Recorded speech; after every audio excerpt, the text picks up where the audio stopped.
Bonjour à tous et bienvenue dans ce nouvel épisode de Bien dans ma thèse. Un épisode bien évidemment spécial puisque c'est un épisode spécial confinement. Et oui, on ne pensait pas un jour devoir écrire nos thèses dans ces conditions, mais c'est le cas malheureusement, et c'est pourquoi il faut se soutenir et surtout se rendre compte qu'on n'est pas tout seul et qu'on est en train de traverser quelque chose d'exceptionnel tous ensemble, peu importe nos domaines de thèse. C'est pourquoi aujourd'hui pour ce numéro spécial, j'ai pu interviewer plein de doctorants et de doctorantes de domaines divers et variés pour parler un peu de l'impact qu'a eu le confinement sur leur thèse, sur leur façon de travailler et surtout ce qu'ils ont réussi à mettre en place pour continuer à avancer sur leur thèse. J'en profite également pour vous dire que depuis le début du confinement, j'ai eu la chance de pouvoir réaliser des lives YouTube spécial SOS Téléthèse avec le journal scientifique Le Grand Labo, donc qui est un journal pour les chercheurs et les jeunes chercheurs. Et donc vous pourrez retrouver ces vidéos sur YouTube, le YouTube du Grand Labo, où dans la première vidéo, on fait un peu un état des lieux après la première semaine du confinement. Et la deuxième vidéo, c'était un numéro spécial rédaction, donc tips, outils et méthodos pour la rédaction dans cette période-là.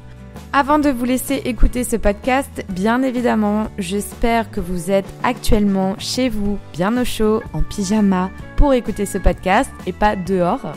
C'est très important de respecter les consignes de confinement. Vous êtes tous au courant. Et donc maintenant, je vous laisse écouter et je vous souhaite une bonne écoute.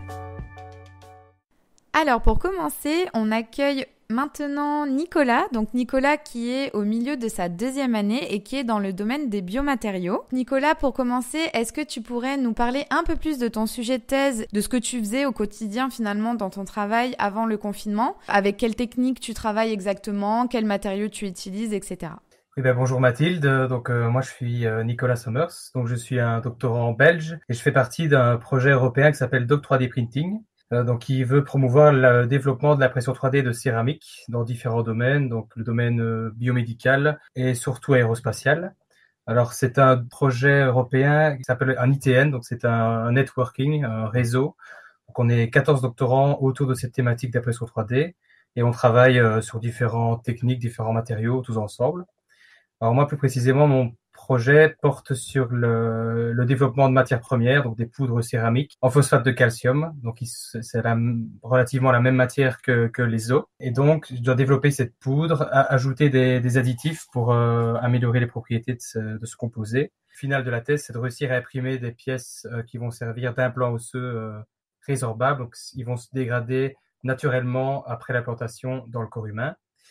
Et donc, j'utilise la technique de robocasting. Donc, c'est une technique d'extrusion. Donc, on extrude une pâte céramique pour produire des pièces. Et donc, voilà, je suis au milieu de la deuxième année. Alors, avant le confinement, j'avais une certaine routine de travail. J'aime bien passer le maximum de temps au labo. Je trouve que c'est le temps le plus précieux, parce qu'on n'a que 3 ans de thèse, donc j'essaie de faire un maximum de manip. Mais il y a toujours en fin de journée, je m'accorde une demi-heure, 1 heure pour faire un petit résumé, un petit point de ce que j'ai fait, de ce qui me reste à faire pour prévoir les prochaines manips. Et j'essaye de mettre tout en forme sur des PowerPoint. Donc j'essaie de suivre les résultats sur des PowerPoint, même si j'ai pas de réunion, je mets tout pour que ce soit bien visible. Le sujet de ta thèse nécessite que tu rassembles énormément de data et de données. On a des sujets assez proches, toi et moi, donc je sais ô combien on a besoin de faire de manip. Au niveau de tes deadlines, de tes plans d'expérience, étant donné que voilà, tu es au milieu de ta deuxième année, voire un petit peu plus, comment tu te situais avant ce confinement et du coup, est-ce que tu te penses que ce confinement va te retarder dans les résultats que tu pensais avoir, en tout cas dans quelques mois, dans la globalité de ta thèse, ou au contraire, tu avais finalement assez de résultats avant le confinement et ce temps-là, tu le trouves très bien, tu trouves que c'est un très bon moment pour finalement te lancer dans la rédaction d'articles ou commencer à rédiger ta thèse. Comment tu appréhendes un peu tout ça? Alors le confinement, il tombe un peu au mauvais moment pour moi. Mon travail, je fais surtout de la matière première, de la poudre céramique. Je mets en forme des poudres pour faire former des pièces. Et ces pièces, dans mon projet, je suis censé faire des traitements dessus après, des caractérisations. Et donc le confinement est arrivé à un moment où je devais aller faire des caractérisations dans le cadre de ce qu'on appelle un secondment. Donc je suis dans mon projet obligé de faire des séjours dans des laboratoires ailleurs au sein du projet. Et donc je devais aller un mois à Toulouse faire des caractérisations sur des pièces que j'avais faites. Et donc c'est tombé plutôt mal puisque j'ai dû repousser ce séjour. L'attente de résultats se toujours présente. Et j'ai notamment des collègues, une collaboration avec un laboratoire à Sofia en Bulgarie qui sont un peu dans l'attente de ces résultats pour pouvoir rédiger un article, pour continuer à avoir des financements pour une collaboration. Donc ça vient un peu au mauvais moment. Pour le reste, j'avais quand même quelques résultats pour pouvoir écrire un article et commencer à rédiger un peu des chapitres de ma thèse. Donc j'ai de quoi quand même travailler ici pendant ce confinement. Mais j'avais aussi des manips qui commençaient à bien fonctionner juste au moment où on a dû fermer le laboratoire. Donc c'est un peu frustrant, voilà. Je voulais continuer à bosser, mais bon, c'est comme ça. Et alors, je vais regarder les pistes à suivre pour les prochaines étapes en attendant et continuer à chercher de nouvelles idées, de nouvelles expériences à faire. Donc, faut rester optimiste, je pense. Est-ce que le confinement a un réel impact sur ton travail au quotidien, là maintenant que tu te retrouves chez toi à devoir rédiger ou à devoir te pencher plus sur des publications? Est-ce que tu as mis du temps à te mettre au travail ou est-ce que au contraire tu as rapidement trouvé une routine? Est-ce que voilà, tu as des conseils à partager avec nos auditeurs concernant ta motivation ou concernant ce que tu as mis en place pour continuer ton travail de thèse? Alors, dès le premier jour, j'ai essayé de garder une certaine routine, comme si j'allais au laboratoire, en fait. Donc, je me lève à la même heure, je mets un réveil à la même heure tous les jours. Je garde des heures de sommeil relativement entre 7 et 8 heures. Des heures de table assez fixes, toujours pour essayer de quand même rester dans un cadre organisé pour éviter de faire un peu n'importe quoi. Et donc, je me fixe aussi des objectifs journaliers. Je fais une sorte de liste, même si je la respecte pas forcément tout le temps. J'essaie chaque fois d'avoir des objectifs en vue au début de la journée, puis alors à la fin de la journée pour la journée d'après. Je suis toujours aussi en échange par mail avec mes encadrants pour voir s'ils ont des pistes de travail que je pourrais également faire où j'aurais pas pensé. J'essaie de me tenir au courant des actualités, des séminaires, des cours en ligne qu'on pourrait faire. Heureusement, j'ai réussi à prendre mon cahier de labo avec moi pour essayer de rattraper le retard que j'avais un peu au niveau de sa rédaction. Et alors surtout, j'essaye de lire des articles pour essayer de me construire, de continuer à construire une littérature sur mon sujet. Donc toujours continuer d'être dans le bain, de pas perdre de vue le sujet. Et au niveau des deadlines, j'ai pas vraiment de deadline. On s'est fixé avec mes encadrants qu'on aurait, quand on a le temps pour le moment, d'essayer de rédiger un article et d'essayer de le soumettre d'ici la fin du confinement. Donc voilà, c'est un objectif global. Sinon, je fais un peu ce que je veux, on va dire, au niveau du travail. Je suis pas vraiment contrôlé, mais j'essaie vraiment de garder des objectifs journaliers pour ne pas sombrer dans l'ennui et dans la démotivation. Nous accueillons maintenant Eva qui est dans le domaine du génie industriel et qui est actuellement en dernière année. Merci d'être là. Est-ce que tu peux nous parler un peu plus de ton sujet de thèse et de comment ça se passait pour toi au quotidien, ton travail de thèse avant le confinement? Bien sûr. Alors, je travaille avec les centres d'appel d'urgence du SAMU. Et le but de ma thèse, c'est de faire un diagnostic organisationnel de leur fonctionnement. Donc déjà, de comprendre comment ils fonctionnent, pour savoir où est-ce qu'ils dysfonctionnent, et ensuite pour être capable de créer un double numérique du SAMU, donc un SAMU virtuel mais sur mon ordinateur, pour pouvoir y tester de nouvelles manières de fonctionner.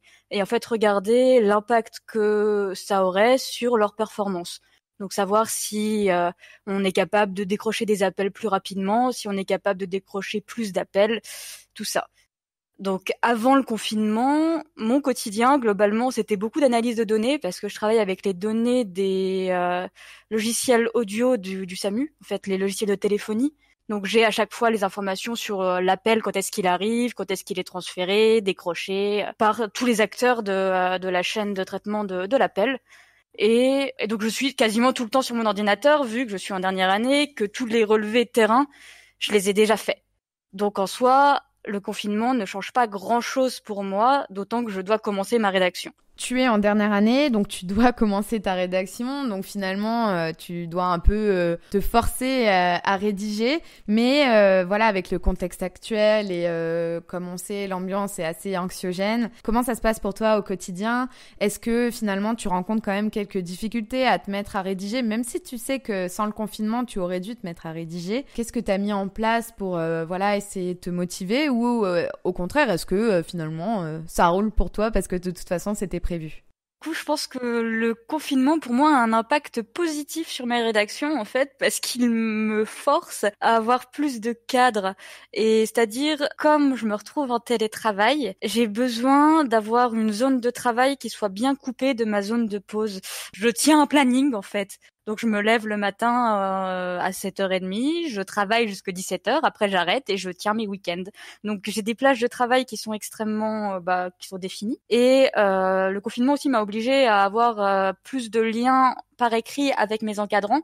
Et donc j'ai mis en place des listes d'objectifs que je mets à jour régulièrement avec eux. Et en temps réel, en fait. Donc, du coup, à la fin de chaque journée, je coche ce que j'ai fait et eux, ils peuvent commenter directement. Et donc, comme on a une conversation sur Discord avec mes directeurs, je leur mets aussi des courbes de temps en temps sur ce que je suis en train de terminer de traiter et comme ça on échange en temps réel. Donc en soi, je pense que le confinement a un impact positif, même si c'est plus compliqué. Ça me force à avoir un cadre que j'aurais pas forcément mis en place à la place parce que sinon je me serais dit ah non mais c'est bon, ça va le faire, on va faire en sorte que ça fonctionne. Et là avec le confinement, je suis obligée de me mettre un cadre et de m'y tenir. Et je pense que c'est une bonne chose pour moi. J'imagine que finalement, le fait que ça te cadre, c'est assez positif. Mais néanmoins, ça reste quand même une situation assez exceptionnelle.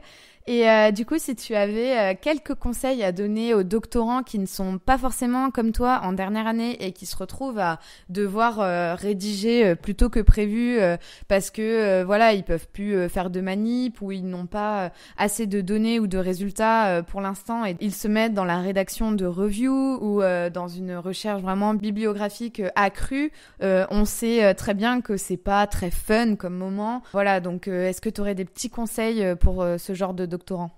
En ce qui me concerne, un truc qui m'aide beaucoup pour ce genre de choses, c'est d'écrire rapidement une première version qui soit pas forcément belle et de la faire relire et d'avoir beaucoup d'échanges avec mon encadrement ou même avec d'autres doctorants du labo. Je sais que quand j'ai dû écrire un article de journal l'année dernière, ça m'avait beaucoup aidé de pouvoir faire relire mon article par un des copains du labo parce que justement on a une première passe qui est bienveillante, si je puis dire, et avec moins de pression parce que c'est pas ses directeurs, c'est pas ses encadrants, et donc c'est plus facile peut-être d'accepter la critique et de donner quelque chose de pas fini. Et le fait d'avoir des retours assez rapidement et assez régulièrement, ça aide à pas se bloquer dans l'écriture et à se retrouver en mode j'arrive pas à écrire. Donc le mieux pour réussir à écrire, ça va être super bateau ce que je vais dire, mais c'est d'écrire. On va écouter Solène, donc Solène qui est doctorante en linguistique et qui est actuellement en 4e année. Alors merci Solène, et est-ce que tu pourrais nous parler un peu plus de ton sujet de thèse et comment ça se passait, comme pour tous les autres, ton quotidien, ton travail de thèse avant le confinement?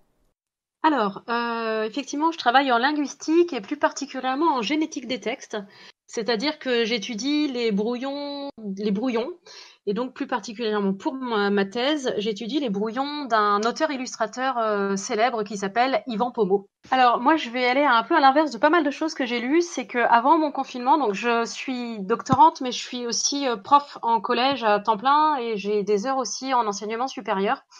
Et j'avoue que je suis à ma 4e année parce que ma thèse, elle moulinait dans la semoule parce que j'avais beaucoup de mal à trouver du temps à lui consacrer vraiment. Et du coup, le confinement, pour moi, c'est juste magique. D'accord, donc toi, le confinement, tu le vis plutôt comme une bénédiction pour te remettre au travail pendant ta thèse. Du coup, est-ce que, malheureusement, avec tout ce qui se passe et l'environnement anxiogène, c'est quand même assez particulier de se mettre à travailler dans ces conditions-là. Mais du coup, qu'est-ce que tu as mis en place pour te plonger pleinement dans ta thèse? Et est-ce que finalement, ça se passe bien pour toi au quotidien? Alors, effectivement, le contexte anxiogène, je pense que je suis vraiment privilégiée dans toute cette histoire parce que j'ai la chance d'habiter à la campagne, dans une maison avec un jardin. Et si ce n'est les infos et la conscience qu'effectivement, à l'extérieur, ça se passe pas bien, de mon côté, moi, je vis ce confinement de façon vraiment très cool. Voilà. Donc, ce que j'ai mis en place au quotidien, c'est que j'ai mis en place une organisation un peu millimétrée de mes journées et qui me convient très bien. Du coup, vite fait, le matin, je me lève très tôt, je fais mon sport. Après, la matinée, elle est consacrée à mes étudiants, à mes élèves et à mes enfants, puisque j'assure la continuité pédagogique des deux côtés pour tout ce petit monde-là. Le début d'après-midi est le moment de lecture pour la thèse. Je passe beaucoup de temps à lire en début d'après-midi. Et ensuite, en fin d'après-midi, j'ai 2 heures. J'ai réservé le 18-20 heures pour moi. Et c'est 2 heures de rédaction. Et ça, c'est 2 heures que je n'avais jamais réussi à consacrer sur une aussi longue durée avant. Donc ça, pour moi, le confinement, c'est une chance. C'est que j'ai rien d'autre à faire qui me prend plein de temps sur le reste de la journée. En fait, tout est concentré sur le matin, mes activités professionnelles. C'est hyper intéressant parce que je crois que tu es la première auditrice que j'interroge qui a des enfants et qui fait sa thèse en même temps. Donc déjà, félicitations. Et donc, tout naturellement me vient la question, là, avec le confinement et donc tes enfants à la maison, est-ce que ça va pour ta thèse ? Est-ce que tu trouves quand même que tu arrives à avancer assez rapidement. Et d'ailleurs, j'en profite aussi pour te demander quelles sont tes relations avec tes directeurs de thèse. Est-ce que vous arrivez à communiquer assez facilement et régulièrement, ou est-ce qu'au contraire, tu es complètement libre et tu fais ce que tu veux ?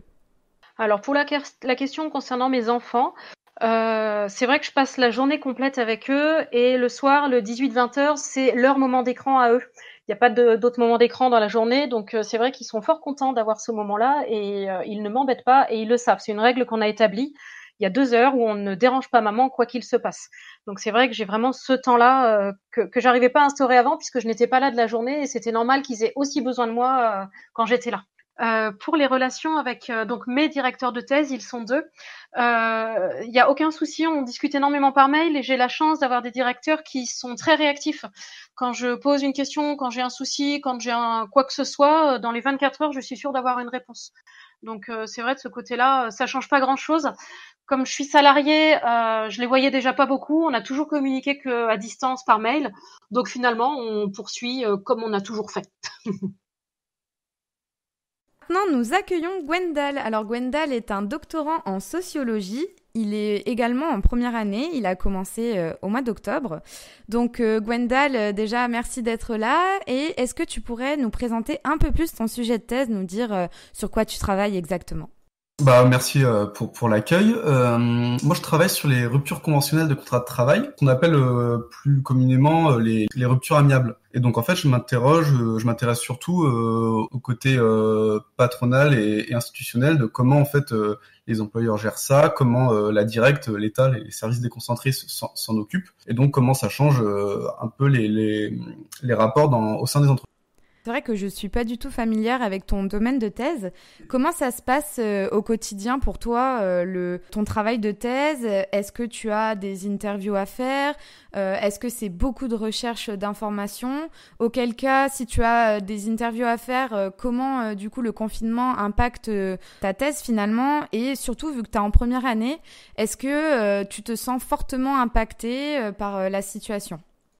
Alors nous en fait on n'a pas de manipulation comme peuvent l'entendre les sciences dures. On a surtout du travail de terrain en fait, ce qui concerne un peu à rassembler nos matériaux, ce qui fait que ça prend énormément de temps puisque du coup faut aller chercher, prendre des contacts avec des personnes et puis selon les sujets ça peut être plus ou moins compliqué. En soi on pourrait penser que nous on n'est pas spécialement impacté par ces mesures de confinement pour l'organisation du travail un peu classique de lecture, rédaction. Après, ça, j'imagine que ça dépend comment on travaille, puisque j'ai toujours eu l'habitude de séparer mes espaces de travail depuis le temps que j'étudie puis que je recherche.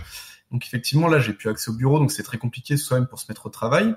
Après, évidemment, tout le travail de terrain est bloqué en ce moment, puisque tous les contacts que j'avais, tous les entretiens, parce que nous on fonctionne beaucoup par entretien en fait et observation. Et donc tous ces éléments-là sont impossibles à faire pendant la période de confinement. Les prises de contact, pareil, puisqu'on ne sait pas quelles entreprises ou quelles institutions travaillent ou pas, et les institutions qui travaillent ont peut-être dans cette période autre chose à faire que se préoccuper du chercheur qui va venir leur poser des questions, typiquement à la directe, à l'organisation, là où il y a l'inspection du travail et tout ce qui est service déconcentré de l'État qui s'occupe du travail et de la consommation. Actuellement, à mon avis, ils ont autre chose à faire que de s'occuper de ça.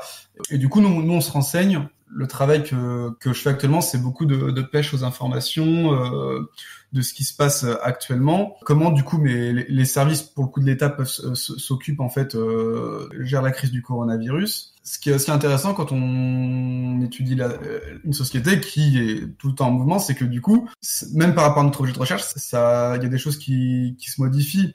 Et donc en fait, par exemple là, je peux m'attendre à ce que les ruptures conventionnelles puissent être réalisées. Il y a un pic d'usage, par exemple, pendant cette période en fait. Donc c'est des choses qui doivent se préparer maintenant, il faut y réfléchir dès maintenant. Et en fait, ça a adapté. Qu'est-ce que je vais faire en sortant? Qu'est-ce que je vais pouvoir mettre en place comme processus? Par où je vais aller chercher? Comment je vais amener ces questions et qui je vais interroger concrètement, quoi. Finalement, la situation, en tout cas pour toi, pour ta thèse, c'est quand même une situation qui te permet d'avoir d'autres questions que tu n'aurais pas forcément pensé pour ta thèse ou d'autres problématiques. Ça va t'apporter pas mal de contenu pour toi, je suppose. Est-ce que vous en avez parlé avec tes directeurs de thèse? Est-ce que du coup vous êtes en train d'adapter un peu ton sujet de thèse avec tout ce qui se passe? Alors en fait, oui, ça vient modifier en fait, oui, la crise sanitaire. Après, effectivement, comme je suis en première année, j'ai la chance que mon sujet soit encore assez frais, et donc assez souple en fait pour pouvoir plus facilement bifurquer, ce qui aurait été moins le cas 3 ans plus tard, par exemple. C'est un travail que j'ai pas encore fait avec mes directeurs de thèse puisque je les ai pas encore, j'ai pas encore eu l'occasion de leur parler. Mais on en discute régulièrement avec mes collègues, avec d'autres jeunes chercheurs, puisqu'on a par exemple on a un salon Discord pour les doctorants de mon labo qu'on a mis en place pour garder le contact. Et en fait c'est un peu ce qu'on appelle l'émulation de la recherche, c'est le fait d'en parler, d'en discuter en fait, et qui fait émerger de nouvelles pistes, qui pousse voilà. Et effectivement, c'est quelque chose que je vais aussi aborder avec mes directeurs de thèse dans les prochaines semaines.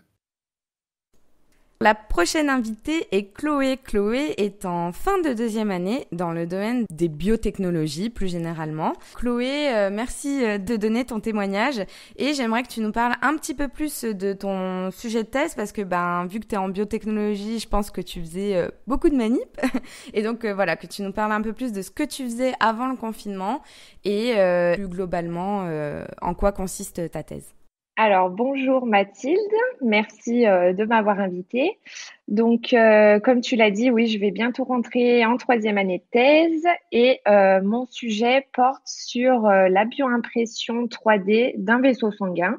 Pour résumer, j'essaie de reproduire grâce à une imprimante 3D les 3 couches vasculaires d'un vaisseau sanguin, donc qui sont composées chacune de types cellulaires différents. Donc, c'est-à-dire que je travaille et avec une imprimante 3D et avec le vivant. Donc, pour l'instant, dans ma thèse, j'en étais à du coup réussir à imprimer ce vaisseau. Donc, j'étais vraiment dans les grosses manips quand on rentre en 3e année en sciences en tout cas. C'est vraiment les manips qui commencent à fonctionner. On commence à voir les résultats. Donc là, j'étais vraiment en plein dedans. Et en plus de travailler avec le vivant, donc je travaille avec des cellules humaines, ça prend vraiment beaucoup de temps. C'est pas nous en fait qui choisissons, on va dire, quand on fait nos manips, c'est tout rythmé via ces cellules vivantes. Donc pour l'instant, j'avais un bon rythme avec ces cellules et du coup, le confinement a fait qu'on a dû tout stopper.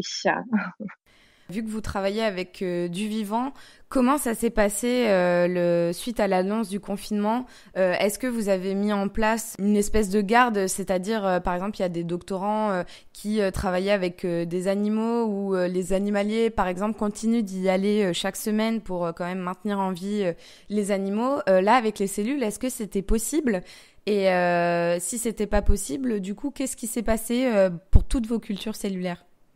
Alors en fait, dès qu'on a obtenu la nouvelle que les labos fermaient, il y a heureusement donc Christophe Marquette qui est mon directeur de thèse et Emma Petiot donc qui est responsable de la culture cellulaire dans notre équipe A3D Fab, qui ont pu qui ont une dérogation en fait pour retourner au laboratoire.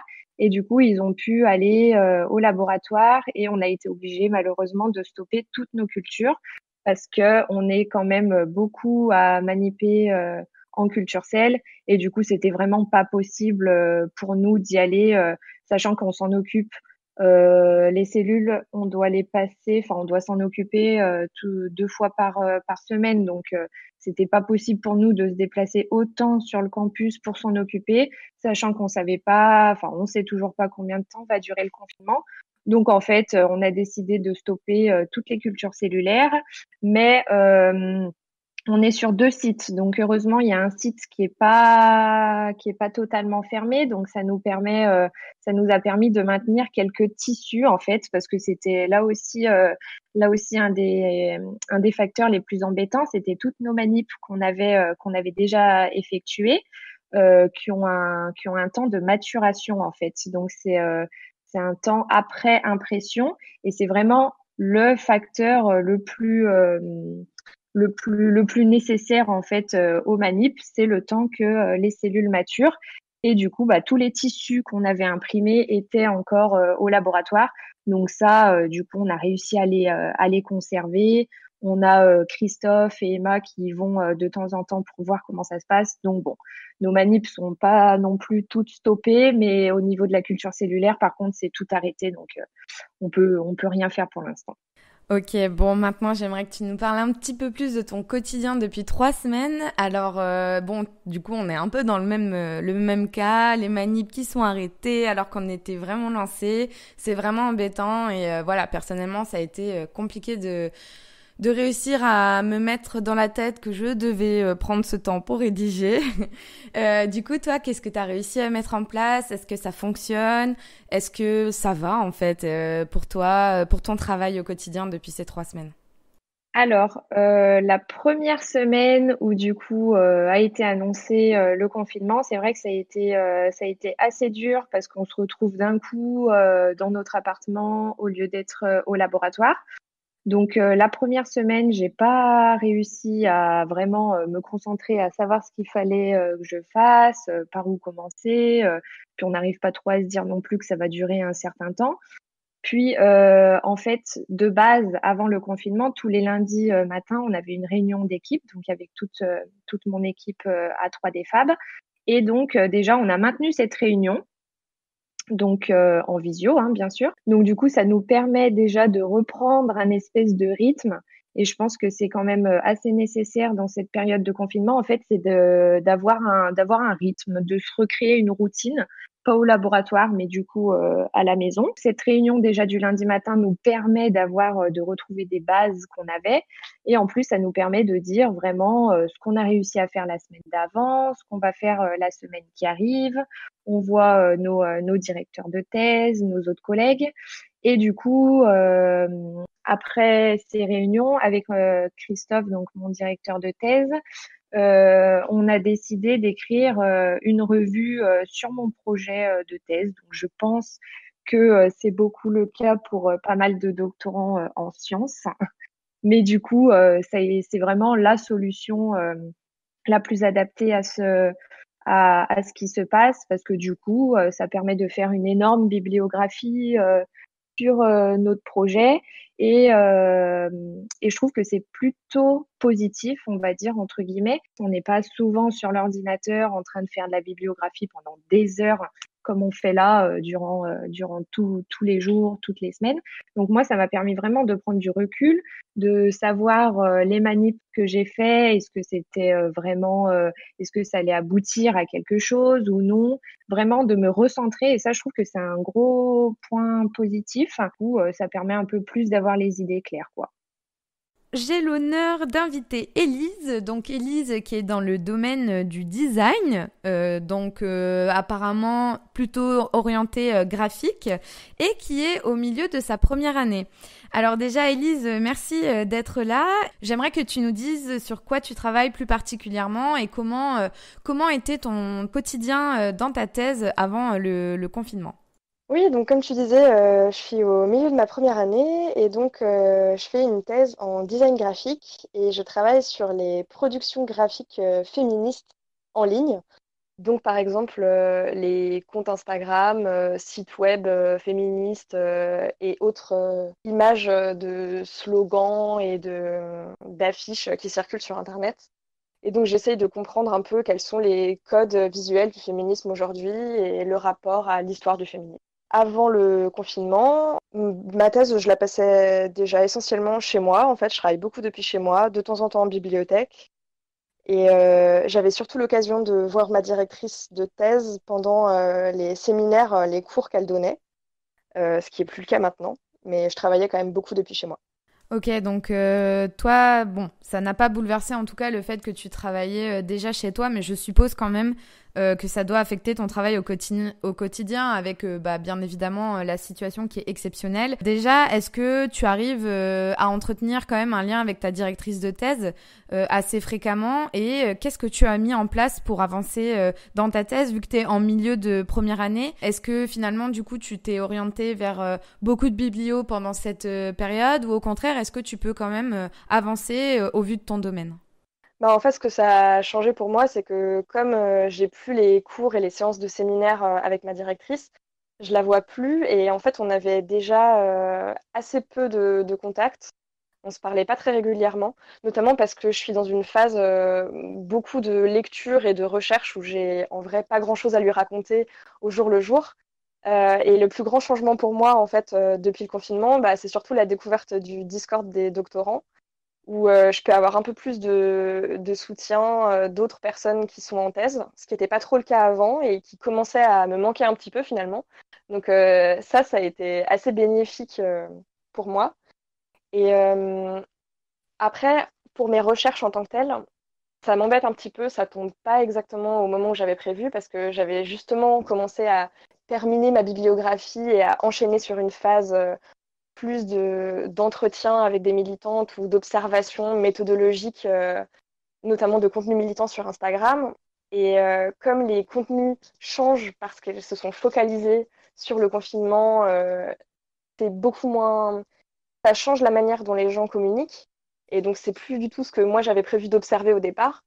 Du coup, je continue à faire de la biblio et j'en profite aussi pour en faire un temps de formation. Notamment grâce au Discord, j'ai vu qu'il y avait plein de MOOC que je pouvais suivre sur l'éthique de la recherche et tout ça. Donc, c'est surtout là-dessus que je vais me focaliser, en fait, sur la formation, suivre des MOOC sur l'éthique de la recherche, sur comment mener des entretiens pour faciliter la période après confinement. Est-ce que par rapport à ton domaine, cette période de confinement va fortement impacter ton calendrier? Donc j'entends, est-ce que tu penses que tu es en train de prendre un peu de retard sur les dates que vous aviez en tout cas choisi des deadlines, etc. Ou est-ce qu'au contraire, tu penses que finalement tout ce temps que tu alloues à, là comme tu disais, la formation de MOOC, etc., finalement tu vas pas être si en retard que ça et tu ne vas pas être trop impacté. Et d'ailleurs, dans ton domaine, est-ce que tu sais à peu près le temps moyen de thèse que vous faites? Non, moi personnellement, je pense pas que ça va m'impacter beaucoup parce que j'arrive à peu près à gérer mon temps en fonction de ça et j'ai pas l'impression de prendre du retard. Un petit peu sur la période d'observation et d'entretien, mais c'est franchement pas dramatique et ce sera en tout cas vite rattrapé. Et après, dans mon domaine, je saurais pas dire exactement combien de temps durent les thèses, mais j'ai l'impression que dans la majorité des cas, on arrive à rester dans les 3 ans qui sont annoncés en début de contrat doctoral. J'espère que ce podcast un peu spécial vous a plu. Le but était bien évidemment d'essayer de faire un état des lieux des doctorants et doctorantes qui ont bien voulu partager avec nous leurs témoignages et que peu importe le domaine de thèse dans lequel nous nous trouvons, nous traversons tous actuellement des difficultés à nous mettre au travail, à rester connectés avec nos directeurs de thèse ou notre équipe encadrante. Mais cependant, on arrive quand même à trouver des points positifs à cette situation, on arrive à faire de nouvelles rencontres, à mettre en place des nouvelles routines qui finalement nous serviront peut-être après pour le retour au laboratoire. Voilà, je vous remercie et je peux vous annoncer d'ores et déjà qu'il y a eu tellement de témoignages qu'il y aura un épisode 2. Merci pour avoir écouté le podcast Bien dans ma thèse et à très bientôt. Bonjour, comme promis, on se retrouve pour cette 2e édition de Bien dans ma thèse spéciale confinement. Je souhaite d'abord vous remercier pour l'accueil que vous avez réservé au précédent épisode. Je suis très contente qu'il vous ait plu. Et donc, comme annoncé, on se retrouve aujourd'hui pour d'autres témoignages de d'autres doctorantes et doctorants de tous les domaines divers et variés possibles. On va maintenant entamer cette 6e semaine de confinement. J'espère que vous avez toutes et tous réussi à trouver votre rythme de croisière concernant votre thèse. Si ce n'est pas encore le cas, ne vous inquiétez pas. C'est assez difficile à vivre, surtout qu'on ne sait pas encore exactement comment ça va se passer pour nous, la reprise au laboratoire. Je voulais également vous signaler qu'il y a eu un 3e live SOS Téléthèse où on a parlé de la soutenance de thèse pendant le confinement, donc surtout au niveau des visioconférences, etc. Donc vous pouvez retrouver le live YouTube toujours sur la chaîne du Grand Labo avec Mathieu Rouault. Et j'en profite également pour vous proposer une écoute d'un autre podcast, donc celui-ci est réalisé avec Indescience, donc l'association de vulgarisation scientifique nationale dont je fais partie depuis plusieurs années. La sortie d'un nouveau podcast où cette fois-ci c'est une enseignante chercheuse qui a la parole, avec qui on va parler de Serious Game comme outil pédagogique, mais également l'utilisation de la réalité virtuelle ou encore réalité augmentée. Voilà, je vous souhaite maintenant une très bonne écoute pour ce nouveau podcast.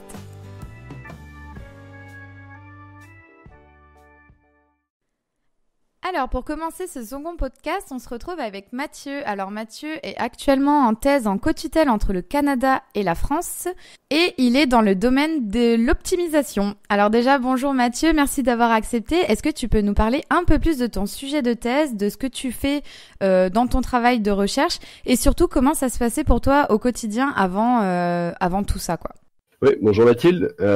Du coup, merci pour l'invitation. Et donc, d'abord, comment ça se passait avant? Donc, je suis en co-tutelle entre le Canada et la France. Et donc, en ce moment, je suis donc normalement en France. Et donc, la façon dont ça se passait, c'est que j'avais normalement 2 visites de prévues. D'abord en Écosse pour aller voir mon directeur de recherche, mon co-directeur. Et ensuite, plusieurs conférences que j'avais à faire à Montréal, donc à mon université d'affiliation là-bas.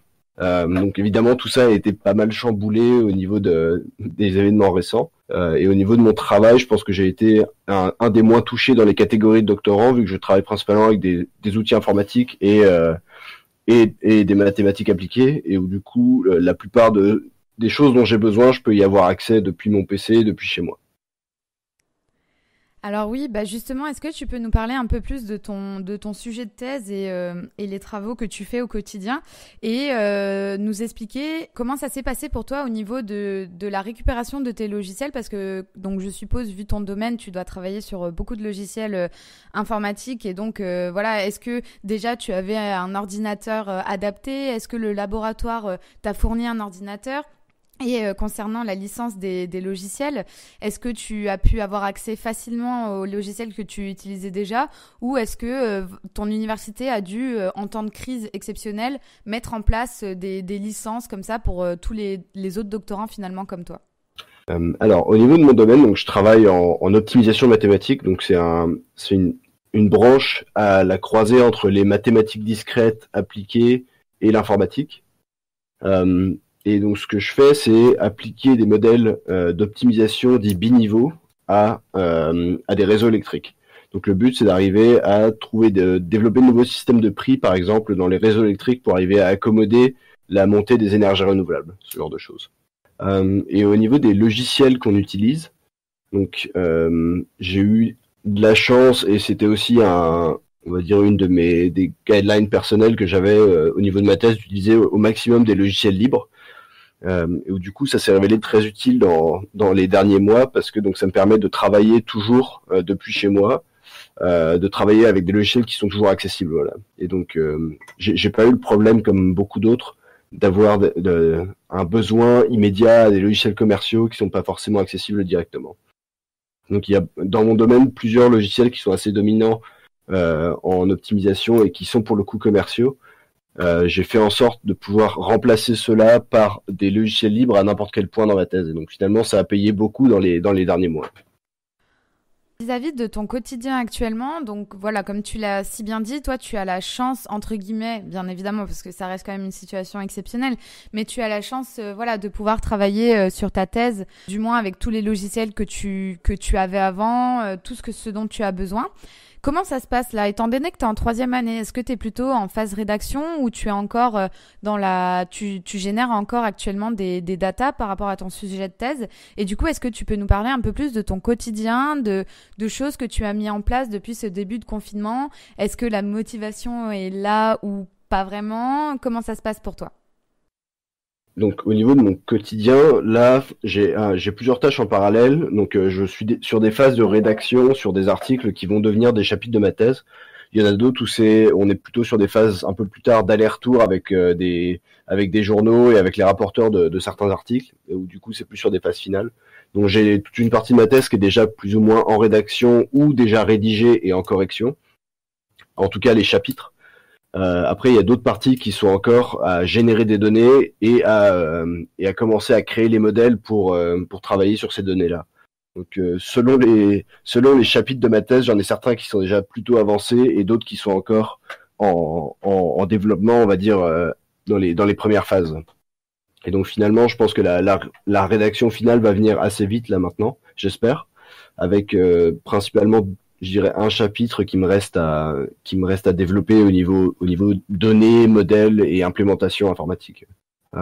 Et après, donc au niveau de mon quotidien, donc pour arriver à garder un certain rythme, on a beaucoup échangé avec d'autres doctorants sur les channels Discord, avec d'autres personnes de mon labo aussi qui sont un peu dans la même situation, et pour essayer d'apprendre finalement comment est-ce qu'on fait quand on est tout seul, juste au niveau de la motivation, du rythme de travail, etc.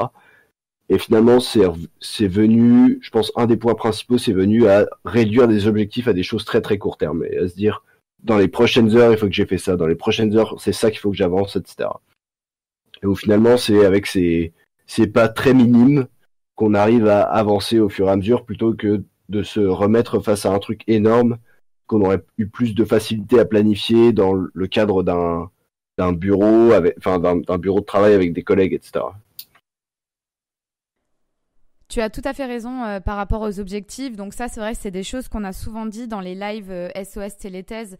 Donc le fait de se fixer des objectifs réalisables là tout de suite. Et tu as tout à fait raison parce qu'on a souvent tendance à vouloir finalement se dire allez, cette semaine j'écris ma thèse, mais non, en fait les sentiments de satisfaction et en tout cas le fait d'être content de nous le soir quand on se couche, c'est effectivement en réalisant des objectifs, comme tu dis, réalisables à court terme, quoi. Petit aparté, j'ai vu que tu faisais des lives Twitch souvent, donc notamment au niveau de la programmation, etc.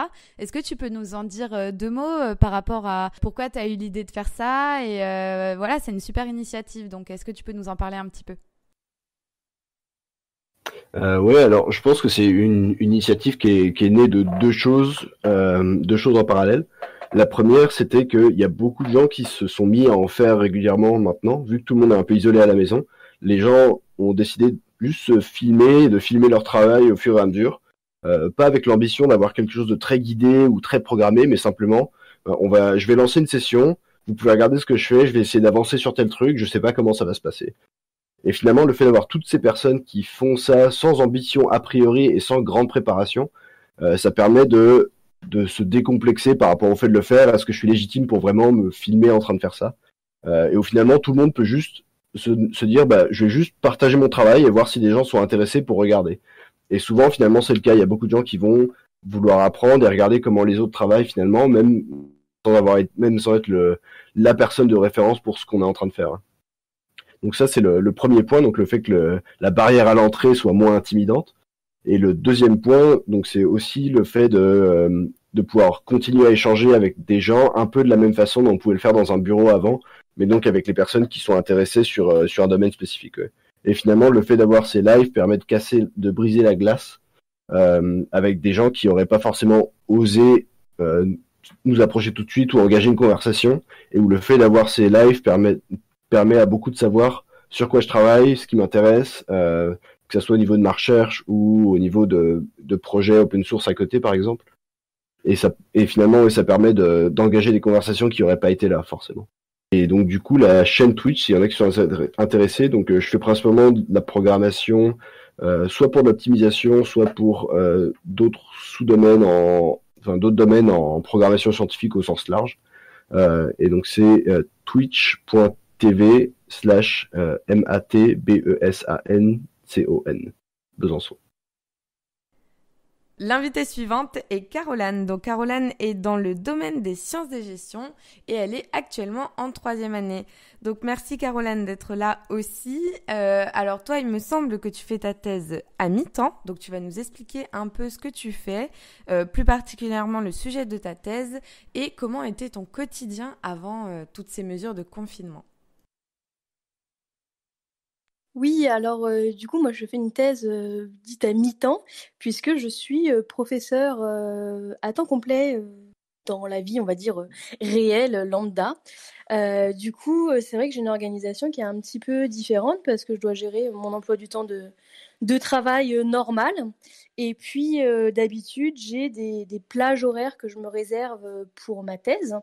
Et là, c'est vrai que ça a été un petit peu chamboulé parce qu'il a fallu mettre en place tout un système de télétravail avec les élèves. Donc, je travaille beaucoup avec mes élèves, notamment sur Skype. Et du coup, les horaires sont totalement chamboulés. Ils me posent des questions à n'importe quelle heure du jour et même parfois de la nuit. J'ai des mails des fois à 3 heures du matin. Donc, évidemment, je n'y réponds pas pendant la nuit. Mais c'est vrai que c'est une autre façon de s'organiser. Et du coup, je suis en train de commencer seulement au bout de 3 semaines à réussir à me réorganiser des plages, donc c'est-à-dire à couper mes élèves en fait pour me remettre sur ma thèse. Donc c'est vrai que c'est une autre organisation. Après, je n'allais pas forcément moi au laboratoire puisque j'ai pas de manipulation ou d'expérience ou de choses comme ça. Moi, je travaille sur l'activisme actionnarial social plus particulièrement. Donc, je vais faire des entretiens quali qui sont pour l'instant décalés parce que c'est pas le moment de faire des entretiens, tout simplement. Donc, c'est vrai que je devais commencer à envoyer des mails pour prendre des rendez-vous. Et là, pour l'instant, on a tout mis en pause. On va attendre de voir éventuellement pour les faire cet été. Mais sinon, c'est vrai qu'au niveau de l'organisation, ça me change pas trop, puisque j'allais déjà pas au labo. Mais ça change dans le système où j'ai beaucoup de mal à m'organiser et à couper et à ne pas répondre à mes élèves, en fait, pour me consacrer sur la thèse. Tu n'es pas la seule dans ce cas à devoir faire les cours à distance depuis cette période de confinement. Je suppose que ça doit demander énormément de travail avec l'équipe pédagogique, etc. Alors du coup, j'ai 2 questions pour toi. Déjà, est-ce que tu peux nous parler un peu de comment ça s'est passé la mise en place des cours à distance là où tu es toi et par rapport à tes directeurs de thèse, ton équipe encadrante de ta thèse, comment ça se passe? Parce que donc je suppose qu'ils savent très bien que là tu as énormément de cours à donner eux aussi et en plus à distance. Est-ce que du coup ils t'ont dit de laisser de côté ta thèse pour l'instant ou au contraire est-ce qu'ils essayent de te dire de faire les deux en même temps? Alors, dans mon lycée, c'est vrai que on a eu la chance, entre guillemets, d'être prévenu le vendredi que le lycée allait fermer. Donc, j'ai pu voir mes élèves, j'ai pu organiser la suite avec mes élèves en direct le vendredi même. Mon lycée, on a ce qu'on appelle Pronode, donc c'est une plateforme déjà de contact avec les élèves. Moi, j'ai mis en place du coup un Google Drive et un Skype pour toutes les vidéos, les documents, les dossiers, etc. Et le Skype, pour pouvoir les voir, faire de la visio et puis avoir des réponses, questions-réponses beaucoup plus rapides et faciles que de répondre à 15 questions identiques dans 15 mails différents à 15 élèves différents. Donc c'est vrai que d'un côté, ça s'est plutôt pas mal organisé. C'est vrai qu'après, je me rends compte que le Skype a le côté d'être vraiment très, très intrusif. Mais bon, ça se passe plutôt bien sinon avec mes élèves. Concernant ma directrice de thèse, elle a plutôt eu l'effet de « c'est génial ce confinement, vous avez plus de cours, donc vous pouvez vous consacrer à votre thèse ».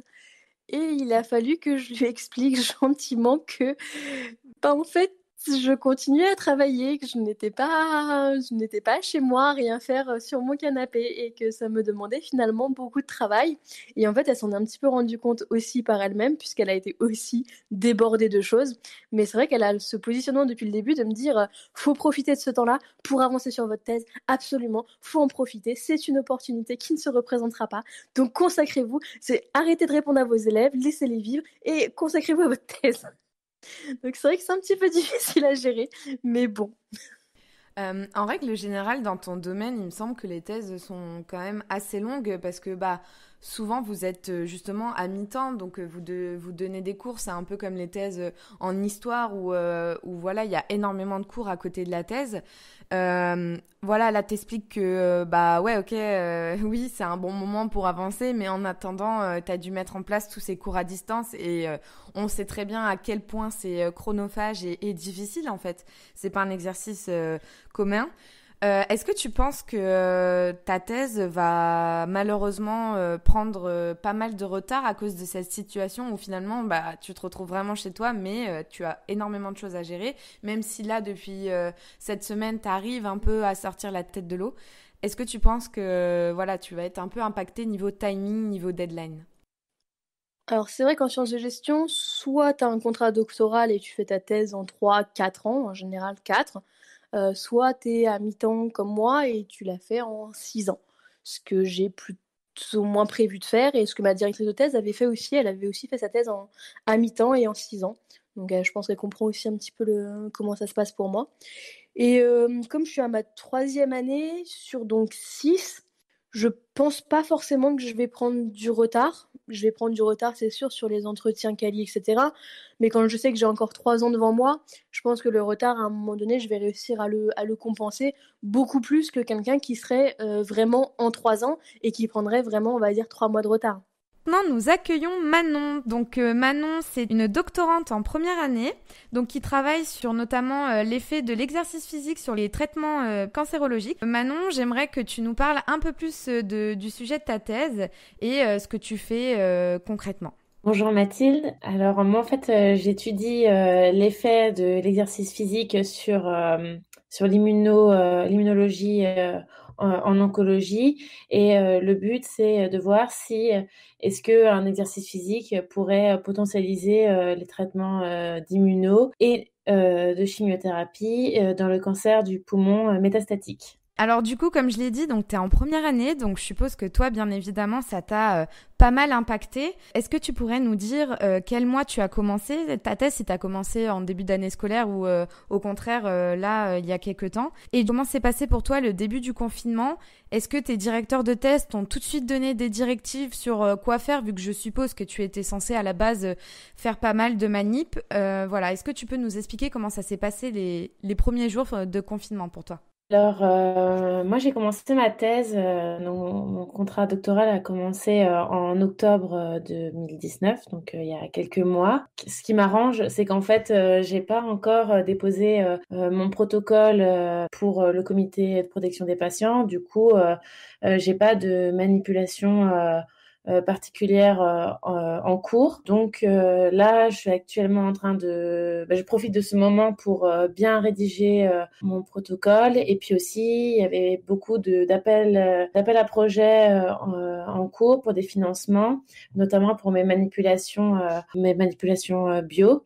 Donc le confinement fait que les appels à projets, les dates limites sont décalées. Ça me laisse plus de temps. Et ce qui est vu avec mon encadrement de thèse, comme je suis sur 2 laboratoires, donc au centre Léon Bérard et dans un labo de STAPS, le LIBM, c'est de faire des réunions on va dire toutes les semaines quand il y a quelque chose à dire, mais sinon j'ai un planning, j'essaye de m'y tenir, ce qui est pas si simple, donc j'organise mes journées suivant les différentes tâches que j'ai à faire, notamment rédaction du protocole, et j'ai d'autres projets en cours en parallèle de cette étude-là, donc c'est le moment de commencer à rédiger certains autres protocoles. Donc voilà. Vu que tes manips devaient commencer plus tard, c'est vrai que bon, c'est un avantage entre gros guillemets pour toi. Mais bon, je suppose que quand même, ça doit pas être évident avec la situation actuelle. Je pense que même si voilà, t'es plutôt dans une démarche de commencer tes protocoles, je suppose que ça doit quand même t'affecter et le fait de ne pas être sur place avec tes encadrants, etc. Comment tu le vis pour l'instant? Est-ce que ça va? Est-ce que tu as peur déjà de prendre un peu du retard sur ta thèse ou tu te dis de toute façon ce temps-là, même s'il n'y avait pas eu le confinement, il serait alloué finalement à faire mes protocoles de manip? T'as tout à fait raison. C'est pas facile d'être un peu seul sans son encadrement, mais je suis pas seule puisqu'il y a beaucoup d'interactions entre déjà mes encadrants, mais aussi toute mon équipe, mes 2 équipes de labo. Ça, c'est vrai que ça manque un peu cet effet de groupe de travail. Mais bon, de toute façon, j'avais besoin de ce temps-là pour me poser, pour faire énormément de bibliographie. Donc là, je suis à 100% concentrée. Ce qui peut être plus embêtant, du coup, c'est, bah oui, effectivement, mon protocole va être déposé plus tard au comité de protection des patients. Donc, tout ça va retarder. Donc, effectivement, ça risque peut-être de décaler la fin de ma thèse parce qu'il me faut quand même un temps assez large pour recruter assez de patients pour avoir des résultats, on va dire, significatifs. Mais je dirais que le plus dur, c'est en tant que sportif, c'est de rester enfermé chez soi et d'avoir un rythme de travail, mais en même temps pouvoir se dépenser. Je trouve que c'est plus ça le plus dur en fait là actuellement dans la situation actuelle en fait. Bonjour Adrien, donc Adrien, toi tu es dans le domaine de la bioinformatique et tu es actuellement en 2e année. Donc j'aimerais savoir sur quoi tu travailles exactement, quel est ton sujet de thèse et du coup comment ça se passait pour toi, pour ton travail avant les mesures de confinement. Ah oui aussi, il me semble que tu es dans un autre continent, donc j'aimerais un peu que tu nous dises si t'es un peu décalé ou pas, voilà. Bonjour à tout le monde. Oui, du coup, je fais ma thèse en Australie, donc c'est la petite différence, je pense. Du coup, je suis bientôt en 2e année en fait. Je suis en 2e année en août. Du coup, voilà. Et je suis un bioinformaticien et je travaille dans une ville d'Australie qui s'appelle Adélaïde, dans le laboratoire ACAD, qui est Australian Center for Ancient DNA. Donc, je travaille sur l'ADN ancien, plus spécialement. Du coup, dans ma thèse, pour le moment, je suis simplement en train de travailler sur les différentes manières d'améliorer le mapping, c'est-à-dire lorsqu'on a de l'ADN, comment est-ce qu'on arrive à savoir quelle partie du génome notre ADN. Du coup, mon domaine, c'est surtout de travailler sur l'ancien ADN et d'améliorer le mapping des reads d'ADN, c'est-à-dire lorsque l'on récupère tout l'ADN lors d'un séquençage. On va essayer de mapper ces reads au génome humain et moi, mon but, en fait, c'est d'améliorer cette étape dans l'analyse d'ADN qui s'appelle du coup le mapping et d'améliorer ce mapping pour l'ancien ADN. L'ancien ADN a plusieurs spécificités qui sont différentes de l'ADN moderne plus spécialement. Et du coup je travaille avec, si certaines connaissent, ce sont donc pour l'instant les pangénomes, toutes ces choses-là et donc j'ai plusieurs projets. Donc là je suis qu'au 2e projet pour le moment. Mais voilà. Et du coup là je suis dans l'écriture de mon premier papier en même temps en Australie. Maintenant, on va faire une petite transition sur le confinement. Plutôt, on va dire comment ça se passait avant le confinement. Avant le confinement, ça se passait que je travaillais de chez moi, 3-4 jours par semaine de chez moi, et j'allais au laboratoire 2 jours par semaine, simplement. Parce que voilà, comme je suis un geek dans un laboratoire de biologiste, on va dire qu'à chaque fois que je suis au labo, on a beaucoup de demandes, donc c'est super cool, parce que du coup, j'apprends beaucoup de choses. Mais ça m'a aussi enlève beaucoup de temps sur mes propres projets, donc j'essaie d'y aller simplement 2 fois par semaine. Moi, j'ai pas de manip, donc ça m'empêche pas trop de travailler ce confinement-là, mais ça m'empêche, je suppose, on va en parler plus tard, mais ça m'empêche d'une autre manière de travailler. Comme tu l'as dit, dans la bioinformatique, tu as surtout besoin de travailler sur un ordinateur et je suppose que finalement, c'est des choses que tu peux très bien faire chez toi. Du coup, avec la situation, le fait de travailler chez toi, est-ce que ça a provoqué un réel handicap parce que, bon, du coup, t'es coupé quand même de toutes les interactions que t'avais avant. Qu'est-ce que t'as mis en place pour réussir à te motiver? Est-ce que t'as des contacts assez réguliers avec les gens de ton laboratoire, avec tes directeurs de thèse? Comme je suis en Australie, nous, on n'est pas spécialement encore comme vous. On n'est pas confiné aussi durement que vous. Je connais pas vraiment les dernières manœuvres prises en place en France, mais ici, on a encore le droit de sortir pour, entre guillemets, aucune raison, si on est solo ou si on est plus 1m50 de toutes les personnes. Mais bon, voilà, je ne conseille pas de le faire, mais c'est encore possible. Donc on peut encore faire un peu de sport sans mots que l'on doit rendre à la directrice.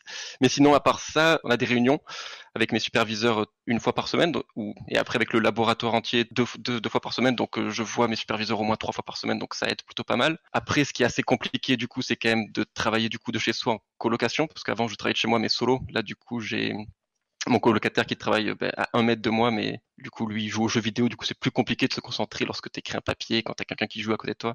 Après, j'essaie aussi de faire des tâches que j'aime. Par exemple, là, je suis en train d'écrire un papier, donc j'écrirai le papier un peu plus tard, je pense, quand il ne sera pas là, quand je serai solo. Et sinon, je travaille sur les tâches qui ne me gênent pas trop de faire, même s'il y a du bruit. Et si je peux ne pas me concentrer à 100%. Déjà, tout d'abord, ta thèse, normalement, en bioinformatique, c'est quoi là? C'est genre 3 ans ou 4 ans, la longueur d'une thèse normale? Enfin, en plus, je suppose qu'en Australie, c'est encore différent de la France. Mais est-ce que tu penses qu'en termes de deadline, avec ce qui se passe et malheureusement, voilà, on est plus en train d'imaginer que le contexte va durer encore quelques semaines, voire quelques mois, est-ce que tu penses que ça va pas mal te retarder ou finalement tout le temps que tu alloues là par exemple à la rédaction d'un article, c'est quelque chose que tu aurais dû faire de toute façon un jour ou l'autre. Donc t'es plutôt comment? T'es plutôt serein ou t'es plutôt inquiet sur le temps que tu vas perdre, oui ou non, par rapport à ta thèse? En bioinformatique, en général, c'est 3 ans. Après, voilà, comme c'est ma première thèse et je pense la seule thèse que je vais faire, je sais pas vraiment comment ça se passe en France. Mais du coup, ici en Australie, ça dure la bourse qu'on a est sur 3 ans. On peut avoir une extension de 6 mois, mais bon, vaut mieux pas compter dessus. Mais après, le truc qui se passe ici en Australie, c'est que les 6 premiers mois, on nous demande d'écrire une literature review, une bibliographie en gros. Et du coup, on doit avoir un papier, enfin genre une literature review à la fin de tout ça qui fait, quoi, je crois, 10 000 ou 15 000 mots. Donc c'est super cool parce que du coup on rentre bien dans le sujet avant de commencer quoi que ce soit, mais ça aussi nous enlève du coup 6 mois de notre travail parce que pendant ce temps-là c'est compliqué de commencer tes projets, tu connais même pas tes projets d'ailleurs dans mon cas là. Donc ça c'était assez compliqué. Et du coup j'ai ici dans le cas normal en Australie tu as 2 ans et demi pour faire tes 3 projets. Et dans mon cas précis, disons que ça m'impacte pas vraiment en termes de deadline, mais par contre ça m'impacte mentalement, le fait que je sois loin de ma famille et que voilà, tout est loin, du coup je m'inquiète, etc. Ça impacte ma productivité, mais genre vraiment plus que je pensais, et du coup ça impacte plus mes deadlines de ce côté-là. Du coup je suis entre guillemets inquiet, c'est-à-dire qu'on va avoir une extension de 6 mois apparemment sur la deadline, pas sur les bourses. C'est-à-dire qu'on pourra rendre nos thèses un peu plus tard que prévu à cause de ce Covid. Et effectivement, c'est surtout la production qui en a pris un coup. Et les deadlines du papier, voilà, comme tu as dit, j'ai pas vraiment le choix, je l'aurais fait quand même. Mais voilà, là, je vois pas mes superviseurs tous les jours, je les vois 1 fois par semaine. Donc ça impacte plus ma productivité que mes deadlines, en fait. Nous accueillons Siam. Donc Siam est en thèse dans le domaine des sciences géomatiques. Oui, je n'avais jamais entendu ce nom, moi aussi. Alors déjà Siam, merci beaucoup d'avoir accepté de répondre à l'appel. Et est-ce que tu pourrais nous parler un peu plus de ton domaine de thèse, de ce que tu fais au quotidien et surtout, qu'est-ce que tu faisais avant le confinement, vis-à-vis de ta thèse bien évidemment? Alors, donc déjà Mathilde, merci pour l'invitation, pour partager une petite expérience en tant que doctorante à l'Université de Liège. Donc, je suis en co-tutelle, double diplomation entre le Maroc et la Belgique au niveau de l'unité des sciences géomatiques. Oui, comme tu as dit, c'est pas très connu. Ce sont les sciences qui regroupent tout ce qui concerne la cartographie de notre quotidien, l'itinéraire, la géolocalisation, mais de nos jours, la réalité est tridimensionnelle. Donc, ce domaine-là est devenu de plus en plus développé. On parle plutôt de tout ce qui est imagerie satellitaire, d'autres sources de données comme le scanner laser, la cartographie 3D. Et moi, je me pointe dans tout ce qui est donc essayer de retrouver des modèles ou de développer des modèles tridimensionnels que nos ordinateurs et nos machines peuvent comprendre facilement. Et plus précisément, donc je travaille dans ma thèse je suis orientée dans le domaine d'évaluation immobilière ou de repenser d'une manière générale comment estimer les prix de transactions immobilières tout en intégrant des variables qui se recentrent au niveau de l'occupant et de l'habitant, de son bien-être. Ça regroupe la nuisance sonore, la qualité du voisinage, tout ce qui est ensoleillement, énergie. Et donc voilà, on essaie un petit peu de revoir comment les modéliser dans le sens d'obtenir une valeur plutôt cohérente et raisonnable. Pour ce qui est d'avant et après confinement, Ben, c'est un peu marrant parce que j'étais pendant 2 mois au Maroc pour un petit peu finaliser des travaux administratifs, mais aussi pour avancer sur une partie de ma thèse avec mon encadrante là-bas. Et ça ne faisait qu'une semaine que je suis venue avant le confinement, donc au niveau de Liège. Et c'était prévu que je vais collaborer avec un enseignant de l'université de Delft qui est pionnier dans tout ce qui est standardisation ISO des modèles tridimensionnels. Voilà, que nous allons collaborer dans le cadre de son année sabbatique. Et tout est reporté malheureusement. Sauf que avec mon encadrant qui est vraiment plus qu'un superviseur, c'est la chance que j'ai. Et il est ce qu'on appelle un mentor. Donc un mentor, c'est quelqu'un qui est dans la bienveillance, qui communique à chaque fois et qui, au-delà du technique, essaie aussi de me donner le zeste de son expérience pour que je puisse pas me bloquer. Ça m'a aidé en quelque sorte, sauf que là, c'est comme essayer d'avancer sans vraiment la matière grise de ma modélisation, parce que c'est quelque chose de nouveau. Oui, alors j'imagine, en tout cas de ce que j'ai compris des activités que tu faisais, j'imagine que là, ton travail est très ralenti parce que notamment, donc si j'ai bien compris, tu me diras si j'ai mal compris, mais vu que tu travailles comme ça avec des données plutôt immobilières, bah, je suppose qu'en ce moment, déjà, le marché de l'immobilier est plutôt arrêté. Donc, du coup, est-ce que tu peux nous parler un peu de voilà comment ça affecte ton travail et du coup, avec ta super encadrante de thèse, qu'est-ce que vous avez mis en place pour essayer de profiter de ce temps pour quand même finalement avancer dans ta thèse, surtout que du coup, tu es en 3e année, donc je suppose que tu es dans le rush final. Donc voilà, est-ce que tu peux nous expliquer un peu comment ça se passe? C'est vrai que techniquement parlant, je suis en 3e année, mais c'est un peu délicat, je ne vais pas entrer dans les détails, mais normalement, c'est mon début de 2e année, avec une année de retard en co-tutelle, donc c'est comme si je viens de démarrer la 2e année. Heureusement que dans mon cas, ma thèse, je dis heureusement, hein, parce que dans certains cas, quand la thèse prend un autre cap ou bien se raffine, le doctorant se démotive. Pour moi, c'était un pas positif. Parce qu'au début, c'était centré sur les données, mais maintenant, c'est sur les modèles. Donc là, je suis déconnectée des études de cas, mais c'est plutôt d'apporter une nouveauté et la développer.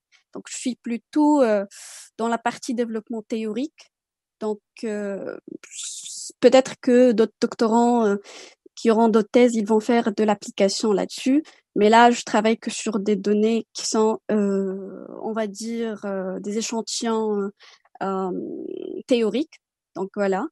Et c'est pour ça que pour le moment, je ne trouve pas de problème dans ce sens-là. Mais c'est plutôt ce que nous avons mis en place après le confinement, c'est un peu d'essayer d'avancer, entre autres que moi et mes encadrants, et d'essayer de mettre en place des séminaires virtuels avec notre collaborateur à l'université de Delft. Comme ça, on pourra quand même un peu rattraper tout ce qui est réflexion, tout ce qui est avancement sur les étapes de développement technique, m'orienter, faire du mieux qu'on puisse faire. Donc voilà, dans ce temps-là. Et en même temps, de cet avancement-là, j'ai un article qui est prévu pour début de mai. Donc c'est des deadlines. Donc voilà, je suis en train de travailler là-dessus, d'échanger avec mes 2 encadrants. Et je peux dire que oui, c'est pas évident. Oui, c'est normal d'être vulnérable. J'avais aussi eu mes 2 premières semaines où j'étais trop bloquée. C'est pas grave d'être bloquée, mais il faut juste trouver les moyens de communiquer et surtout de communiquer avec les encadrants et de se dire d'aller en avant et de s'adapter, quoi. Donc voilà. Comme tu le dis si bien, c'était compliqué les 2 premières semaines, mais ça, je pense comme pour tout le monde, hein, malheureusement. Et j'ai une question, voilà, un peu naïve, mais toi, dans ton domaine des sciences géomatiques, est-ce que tu avais un laboratoire physique? Et du coup, est-ce que vous étiez beaucoup de doctorants? Parce que là, finalement, est-ce que tu peux quand même communiquer avec les autres doctorants de ton laboratoire ou de ton domaine? Est-ce que en sciences géomatiques, vous êtes vraiment pas beaucoup? Et du coup, c'est pour ça que c'était un peu plus compliqué pour toi d'être seule, surtout dans cette période en fait? Alors oui, je pense que ce qui a rendu un peu la période difficile, c'est l'isolement. On est une équipe qui est un peu très très réduite, vu comme je dis, c'est un domaine qui est un peu embryonnaire. Et chacun travaille dans son petit coin, sauf que ça n'empêche que, vu que chacun il a vraiment des sujets et des spécialités qui sont très différentes, mais ça n'empêche que on s'échange dans le cadre d'échanger les tips et comment voilà faire des objectifs quotidiens et d'échanger. Et j'ai trouvé un petit moyen, je pense c'est un peu c'est simple, et ça m'a trop aidé à me voilà débloquer partie où là où j'étais pas trop productive. C'est le fait que il y a un partenaire avec qui je fais des appels comme ça, soit sur des applications vidéo. On se partage les screens, on travaille sur des trucs qui sont différents. C'est un peu le principe de Discord, mais c'est quotidien. Voilà, de 8h30 jusqu'à midi, on fait des pauses déj et après on commence. C'est en fait, on recrée l'ambiance que nous avons eue et l'environnement que nous avons eu dans nos labos, mais cette fois-ci chez nous. Alors maintenant, on accueille Lorraine. Donc bonjour Lorraine, tu es actuellement en 4e année dans le domaine de l'immunologie. Est-ce que tu pourrais nous parler un peu plus de ton sujet de thèse et de ce que tu fais au quotidien? Oui, bien sûr. Alors, je fais ma thèse à Toulouse et à Vienne, en Autriche. Donc, je suis en co-direction entre 2 pays. Et mon domaine, c'est l'immunologie, donc comme tu l'as dit. Donc, je m'occupe des petits globules blancs. Et alors, si je donne le nom barbare du titre de ma thèse, c'est le contrôle moléculaire du cytosquelette d'actine par l'étude des immunodéficiences primaires. Alors, ça fait peur comme ça. Mais en gros... j'étudie en fait le système immunitaire et surtout certaines protéines qui permettent au système immunitaire de migrer en fait dans le corps humain et de retrouver les pathogènes et les éliminer. Et je m'intéresse particulièrement en fait à des maladies génétiques qui sont rares et qui touchent la capacité en fait des cellules immunitaires à bouger justement et à reconnaître les pathogènes. Et je ne travaille exclusivement que sur de l'humain. Comment ça s'est passé pour toi le confinement? Donc je suppose, vu ton domaine, ça a dû être un peu compliqué de devoir te retrouver confiné là depuis 3 semaines. Est-ce que tu le vis bien ou est-ce que c'est vraiment très compliqué? Et sinon, est-ce que tu pourrais nous parler un peu de ce que tu as mis en place pour essayer d'avancer dans ta thèse dans ces conditions? Donc que ce soit par exemple de la rédaction ou bon là vu que tu es en 4e année, je suppose que tu fais un gros focus sur la rédaction. Donc est-ce que tu peux nous parler un peu de tout ce que tu as réussi à mettre en place? Alors oui, comme tu as dit, je suis en 4e année. Du coup, globalement, j'utilise le temps du confinement pour rédiger ma thèse, puisque j'ai une deadline à respecter. Donc là, je suis en pleine rédaction. Après, moi, ma situation elle est un peu particulière parce que je suis en Autriche actuellement. Donc j'ai eu le confinement un peu plus tôt qu'en France. On l'a eu une semaine avant, en fait. Et du coup, moi, je suis pas à 3 semaines, mais à 1 mois de confinement déjà. Comment je l'ai vécu? On va dire que notre chef nous avait préparé en fait au confinement. On a été envoyé petit à petit chez nous jusqu'à ce qu'on ait le confinement obligatoire de la part du gouvernement autrichien. Mais après, j'ai dû trouver un système pour travailler à la maison parce que je savais que je n'allais pas être efficace à rédiger ma thèse. Donc là, étant donné que j'ai pas le choix, j'ai dû trouver des tips, on va dire. Donc, ce que j'ai fait, c'est que je me suis obligée en fait à avoir comme si j'avais mon planning au labo. Donc, je me suis obligée à avoir un planning. J'ai des objectifs journaliers. Je me suis recréé un espace de travail chez moi. Donc, même si j'ai un petit appartement, je me suis obligée, en fait, j'ai déplacé tous mes meubles pour avoir un espace de travail dédié à l'écriture de la thèse. Et voilà, donc après, j'ai des meetings très réguliers avec mon directeur de thèse. Donc, comme ça me permet aussi d'avoir une motivation parce que il me faut quelque chose à présenter à mon directeur de thèse quand même. Donc, voilà, donc après, globalement, le confinement, je le vis plutôt bien. Parce que je fais régulièrement soit des Skype avec les collègues ou les copains pour éviter d'être un peu vraiment coupé des gens et de tout le monde. Et la famille aussi, c'était important. Donc en gros, ça va pour l'instant. Ok, c'est compliqué et même pour toi là, tu disais voilà, t'es en fin de thèse quand même et je pense que voilà, même travailler dans ces conditions-là, même en étant en fin de thèse, même si tu sais que tu dois écrire ta thèse, toute l'ambiance, tout l'environnement autour de nous, ça doit être quand même assez compliqué. Mais bon, c'est bien ce que tu as mis en place, c'est vraiment chouette. Si tu avais une suggestion ou un petit tips à donner à nos auditeurs pour cette période de confinement, pour les gens en thèse dans le domaine plus biologie, je dirais, tu dirais quoi? Alors, il faut oublier la frustration de ne pas pouvoir faire des manips, parce que moi, je dois dealer avec cette frustration parce que j'avais énormément de manips prévues et j'avais hâte de les faire. Il faut gérer sa frustration en trouvant d'autres choses à faire. Comme tu as dit, moi, par exemple, je les rédige beaucoup, mais j'ai des articles. Donc, moi, dans mon cas, mon labo était aussi recruté pour faire les tests de Covid, pour aider au diagnostic. Donc, on a aussi cette possibilité de travailler un peu sur le Covid à côté. Mais après, l'important, c'est aussi de pas culpabiliser, par exemple, si on s'est rendu compte qu'on n'a pas fait toute la to-do list de la journée aussi. C'est très important aussi de pas culpabiliser. Parce que de toute manière, comme tu as dit, c'est une situation très compliquée et spéciale. Enfin, ça nous arrive pas tous les jours d'avoir une période de confinement. Donc, vraiment, si je pouvais donner un conseil dans tout ça, c'est déjà de relativiser. On sait tous qu'on ne peut pas faire de manip, donc on trouve autre chose. Soit on imagine des projets annexes, on discute avec les collègues sur ce qu'on pourrait faire après, ou alors on lit, ou on rédige des reviews. Après discuter science sans forcément avoir un support écrit après, ça peut être pas mal aussi. Alors maintenant, nous accueillons Isis. Donc Isis est une chimiste qui est actuellement en 2e année de thèse. Alors comme pour tout le monde, Isis, est-ce que tu peux nous expliquer un peu plus ta thèse, ton travail, qu'est-ce que tu fais, et aussi nous parler de quel était ton quotidien avant les annonces de confinement pour toi? Alors du coup, je suis en thèse en chimie et plus particulièrement en chimie des matériaux et en chimie de coordination. Mon sujet de thèse, c'est les complexes de lanthanides pour les matériaux luminescents. Donc d'un côté, je fais la synthèse des complexes de lanthanides, donc synthèse organique, tout ça. Et de l'autre côté, je prépare les matériaux où je mélange avec les complexes et paf, ça fait des matériaux luminescents. Et pour ça, je fais une collaboration entre 2 labos. Et donc du coup, quotidiennement, j'allais soit à l'un de mes labos, soit à l'autre. Ils sont tous les deux dans la même ville, mais un peu éloignés. Et donc mon quotidien, c'était naviguer entre les labos, faire de la synthèse, faire des matériaux. Et là, c'était ma 2e année de thèse, donc j'avais pas mal de matériaux à caractériser. Et j'avais aussi pas mal de manips à finir pour une publication. Et il y a eu le confinement, et du coup, ça a été un peu compliqué parce que j'étais en plein dans les manips, et du jour au lendemain, on a dû arrêter parce que le labo allait fermer. Mais au final, on ne savait pas trop quand ni comment.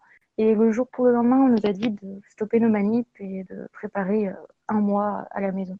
Ils nous ont dit 1 mois pour qu'on voit large, mais au final, c'est ce qui s'est passé. Donc voilà, je me retrouve à écrire ma thèse au lieu de faire des manips pour présenter une publi. Alors du coup, ça se passe comment pour toi, la rédaction de ta thèse? Est-ce que tu avais là, du coup, en 2e année, assez de matière, assez de résultats pour commencer, je suppose, à écrire déjà ta partie biblio et ensuite un premier chapitre ou 2 chapitres? Ou est-ce qu'au contraire, finalement, tu te retrouves dans une situation où, oui, tu sais où tu allais avec ta thèse, mais il te manque quand même pas mal de data pour avoir déjà des résultats et des conclusions? Du coup, oui, c'est un peu entre les deux parce que au final, j'ai quand même pas mal de résultats qui se sont à montrer en une année de thèse, donc c'est plutôt bien, c'est pas forcément le cas tout le temps. Mais le truc, c'est qu'en fait, j'ai plein de projets qui ont été commencés et rien qui a été vraiment fini. C'est-à-dire, projet A, j'ai fait les 2 tiers, mais on se rend compte en rédigeant que il manque telle manip pour confirmer, il manque telle manip pour bien caractériser proprement, on va dire, ce qu'on a vu un peu avec les mains, mais il faut quantifier, il faut dire, voilà, ça c'est à tant de pourcents, ça c'est à tant de pourcents. Donc j'avais pas mal de manips à finir, entre guillemets, et j'ai les autres projets où c'est un peu moins avancé, donc je peux commencer à rédiger, mais c'est plus sur la théorie. J'ai de quoi écrire, ça va, j'ai de quoi écrire, on va dire, 2 débuts de chapitres. Et en ce qui concerne la biblio, j'avais déjà pas mal avancé là-dessus, donc mon sujet est assez vaste aussi, donc je ne peux pas rédiger toute la biblio. Je peux commencer à écrire un chapitre bibliographique, mais comme au niveau de ma thèse, j'en suis à un point où on se rend compte que l'hypothèse de départ n'était pas forcément bonne au niveau des manips avec les résultats qu'on a. C'est un peu compliqué de commencer tout un chapitre biblio en sachant que le sujet va être révisé et que du coup, il faudra sûrement refaire des recherches, modifier, voire enlever des trucs, commencer un petit peu à masser de la biblio. Mais je ne commence pas à rédiger la totalité du chapitre. Ok, et du coup, toi, tu te sens comment vis-à-vis là du retard, entre guillemets, qu'on prend? Bon, c'est pas vraiment un retard parce qu'on fait des choses qui vont être utiles pour nos thèses, mais voilà, toi, tu es en chimie. Comment t'imagines ton retour au laboratoire? Est-ce que tu vas être en full manip alors qu'en début de 3e année, bon, tu sais exactement ce qui te reste à terminer, etc. Quelle vision tu as vis-à-vis de ton retour au laboratoire dans, malheureusement, on ne sait pas combien de temps, mais peut-être plusieurs semaines, quoi. Pour les manips, moi j'avais un timing en fait, c'est-à-dire que j'avais il faut faire telle manip pour la publication qu'on aimerait soumettre, il faut faire telle manip pour les partenaires, il faut faire telle manip machin. Et du coup, vu que tout a été chamboulé, il va falloir revoir toutes les échéances et tout va arriver en même temps, j'imagine. Et puis il y avait aussi les congrès, donc les manips pour avoir des résultats pour les présenter en congrès. Bon, comme les congrès sont reportés, ok, en fin d'année. Mais entre-temps, j'aurais pas avancé, donc ça va être un peu compliqué. Donc il y a aussi ça, il y a le côté, je devais aller en congrès en 2e année, est-ce que je vais pouvoir y aller? Il y a ça, il y a aussi le fait qu'il y a des manips qui prennent énormément de temps et que j'ai dû arrêter en milieu de parcours. Donc à relancer, qui prennent peut-être 1 mois, 2 mois, ça relaye un petit peu et on se dit, j'aurais avancé certes dans la rédaction, mais pas... Je sais pas, en fait, au niveau du temps, c'est difficile de chiffrer si j'ai perdu beaucoup de temps ou pas avec cette histoire de confinement. Ou puis aussi, vu que c'était pas anticipé, on n'était pas préparé au mieux. Est-ce que au final, je vais en gagner sur la rédaction parce que j'ai commencé avant ou pas? Je sais pas. Ce qui est sûr, c'est que ça a chamboulé tout le calendrier et qu'au niveau imbriquement, c'est pas forcément possible de changer le timing pour certaines manips et clairement, je pense qu'il y aura une répercussion sur la quantité de résultats. Après, seul l'avenir nous le dira. J'espère que ce podcast vous a plu. N'hésitez pas à laisser vos avis sur les plateformes d'écoute telles que Apple ou encore SoundCloud, à me laisser des commentaires ou des suggestions pour les prochains podcasts. Et j'en profite également pour rappeler que si vous êtes doctorante ou doctorant et que cela vous intéresse, on a créé un Discord, donc qui est une plateforme de communication écrite et orale qui rassemble maintenant presque 900 doctorants de toute la France et plus encore. Donc n'hésitez pas à nous rejoindre, on essaye de se motiver et de partager de bons moments ensemble. Voilà, je vous souhaite un très bon courage et je vous dis à très bientôt pour un prochain podcast.